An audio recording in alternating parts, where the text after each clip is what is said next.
Existem várias maneiras de nós corrigirmos, atenuarmos, suavizarmos rugas de expressão, rugas faciais, rugas como os famigerados pés de galinha, fruto desse vídeo.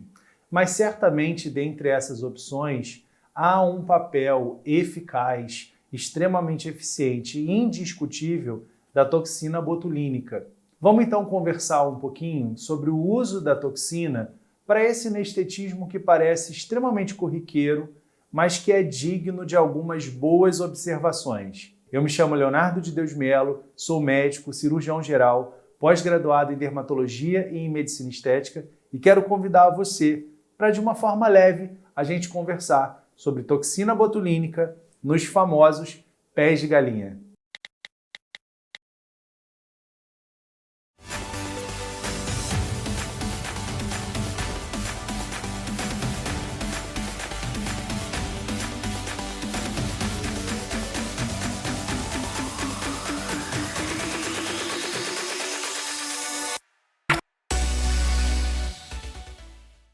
Bem, quando a gente fala nos pés de galinha, é claro que primeiro a gente precisa lembrar que a toxina ela tem um efeito na superfície de atenuação daquela ruga dinâmica, quer dizer, a ruga que acontece naquela expressão facial específica, naquele movimento facial específico, mas ela se destina a tratar o músculo esquelético que, uma vez contraído, exibe na superfície como consequência não tão boa a famosa ruga de expressão, a ruga facial, que, enquanto dinâmica, merece prevenção para não se tornar uma ruga estática. Muito embora a gente saiba que até mesmo nas rugas estáticas existe um papel muito claro, muito evidente de atenuação e de suavização daqueles sulcos causados pela ruga propriamente dita através do uso da toxina botulínica do tipo A. Claro que se a gente então está falando de um músculo tratado que, quando contraído, gera esses famosos pezinhos de galinha, a gente precisa se ater a ele. E aí a gente está falando do músculo orbicular dos olhos, que tem 3 partes, tá, pessoal? E aí, para ficar leve e não ser uma anatomia pesada.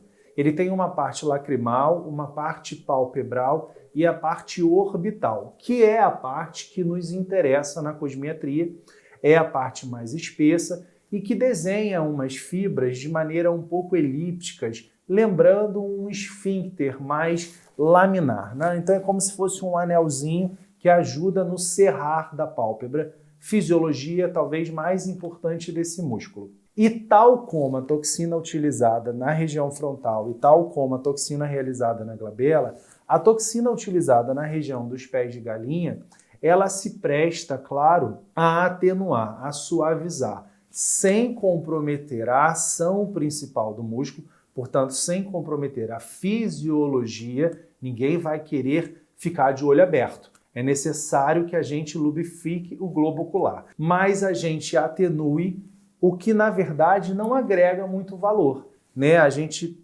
produzir na região lateral dos olhos, na região lateral da órbita, os famosos pés de galinha. Cuidados que são relevantes e que então já nascem no conhecimento da anatomia desse músculo. Na porção mais lateral, quer dizer, nos segmentos mais laterais da porção orbital do músculo, que é a parte desse músculo que nos interessa, algumas fibras craniais elas podem se fundir ao músculo frontal, o músculo da testa, elas podem viajar até o subcutâneo da região das sobrancelhas. Opa, que eu já então estou começando a compreender que não somente responsável por essas rugas mais laterais, o orbicular dos olhos pode também estar puxando o meu olhar para baixo, né? Ele pode estar envelhecendo o meu arco das sobrancelhas, muito embora a gente queira um pouco mais horizontalizado nos homens, um pouco mais elevado, liftado nas mulheres, mas em nenhum dos dois casos a gente quer algo pesado, inestético. Então, o uso da toxina botulínica, ele precisa se fazer em pontos mais laterais e que, na grande maioria das vezes, já responde pela atenuação dos pés de galinha e também por uma elevação do olhar, da sobrancelha. E aí eu brinco que é como se fosse um cabo de guerra com duas equipes, uma que quer subir o olhar e a outra que quer descer. E é a toxina aplicada na porção orbital do músculo orbicular dos olhos que faz com que a equipe que puxa o olhar para baixo perca ou diminua a força. E aí a equipe que puxa o olhar para cima vence. Claro que tecnicamente a gente precisa ter alguns cuidados. Em relação à dose, então a gente fala em possíveis 3 pontos distantes, cerca de 1,5 cm a 2 centímetros do canto lateral dos olhos, ou a 1 centímetro, 1,5 cm da margem orbital, quer dizer, da margem que a gente percebe do crânio, né? Do esqueleto, e que na anatomia de superfície respeitaria, de certa forma, essa distância. Muito embora eu não gosto muito dessas receitas de bolo, que a gente parte da premissa que todo mundo vai ser exatamente assim. Mas acho que é um norte para vocês terem uma compreensão técnica de que a toxina botulínica dos pés de galinha, extremamente comum nos dias de hoje, provavelmente por uma democratização, no meu entendimento, até muito saudável do acesso aos tratamentos com toxina botulínica, em contrapartida, infelizmente, contam uma certa banalização do procedimento.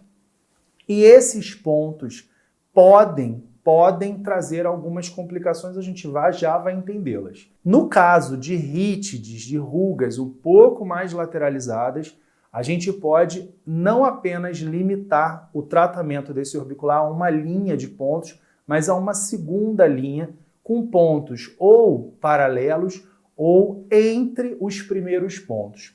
A dose vai variar conforme a toxina, mas a gente está falando aí em doses totais de 6 a 12 unidades de toxina, quando a gente considera o Botox, Prosigna e Xiaomin, e cerca de 2 a 3 vezes essa quantidade quando a gente está falando em Dysport ou Dysport, dependendo da pronúncia aí de vocês. E aí, em relação às complicações, claro que a gente precisa considerar as inerentes a todo o processo que administra drogas através de uma agulhadinha, de uma espetadinha, então a possibilidade de uma equimose, de ficar roxinho, de edema, de dor, a possibilidade de uma infecção local, se os cuidados de antisepsia não tiverem sido considerados. Mas acho que dentre esses, claro que não desconsiderando-os, mas os mais relevantes seriam as complicações inerentes aos outros músculos vizinhos ao orbicular dos olhos ou ao próprio orbicular dos olhos, cujas fibras musculares foram molhadas pela toxina, além das desejadas. Então, lembrar que existem músculos que são suspensores do sorriso. Eu vou falar assim de maneira traduzida. E esses suspensórios do sorriso, eles correm muito vizinhos ao orbicular, na porção orbital, que é a que a gente trata. Então, cuidado com esses pés de galinha que se pronunciam quase que se misturando como rugas do sorriso, em que a gente vai trazendo muita toxina para fora, tanto lateralmente quanto inferiormente, e aí a gente pode prender o zigomático e aí esse sorriso não se faz muito. E a gente está dando para esse paciente ou para essa paciente uma condição inestética que felizmente é reversível. Vamos lembrar, e aí eu quero chamar vocês para revisitar, ou quem não conhece, visitar os nossos outros vídeos sobre toxina botulínica. A gente já tem alguns vídeos, então é só colocar lá no buscador toxina botulínica Dr. Leonardo ou Botox Dr. Leonardo. Apesar de ser uma marca, eu acho que é mais fácil na cabeça das pessoas falar no Botox, porque de fato foi o pioneiro, e aí a gente complementa conhecimento com o que a gente já expôs aqui no canal, tá certo? E também com relação ao a própria região dos olhos, em que a gente poderia ter uma ptose palpebral, uma queda da pálpebra. Ou seja, pessoal, o que eu quero com esse vídeo mostrar para vocês? Que a toxina botulínica do tipo A, no tratamento das rugas perioculares, periorbitais ou os famosos pés de galinha, continuam sendo, apesar das várias outras terapêuticas para as rugas, um método para lá de eficiente, indiscutivelmente bom na nossa prática diária da cosmiatria. Mas, porém, contudo, todavia, ele não pode nem deve ser banalizado. Um profissional, uma profissional ética e responsável precisa considerar que até mesmo esses procedimentos ditos carros-chefes e que a gente faz a todo momento, glabela, que a gente já conversou no canal, frontal, pezinhos de galinha, não caiam no lugar de serem banalizados, tá certo? Espero então que com isso vocês tenham enriquecido aí um pouquinho mais a análise crítica de vocês, fruto, quer dizer, um dos objetivos desse canal. E se você curtiu o conteúdo, então mostre pra gente, porque é super importante, dando teu joinha, compartilhando o canal, deixando a sua dúvida, porque a sua dúvida pode virar vídeo. E essa dúvida sobe como um conteúdo a cada semana. E se inscrever e ativar o sininho para a gente estar sempre se vendo pelo menos 1 a 2 vezes por semana para conversar assim, de maneira leve, tranquila e gostosa sobre cosmiatria, sobre saúde, beleza e bem-estar. Beijo, até semana que vem e juízo com a pele.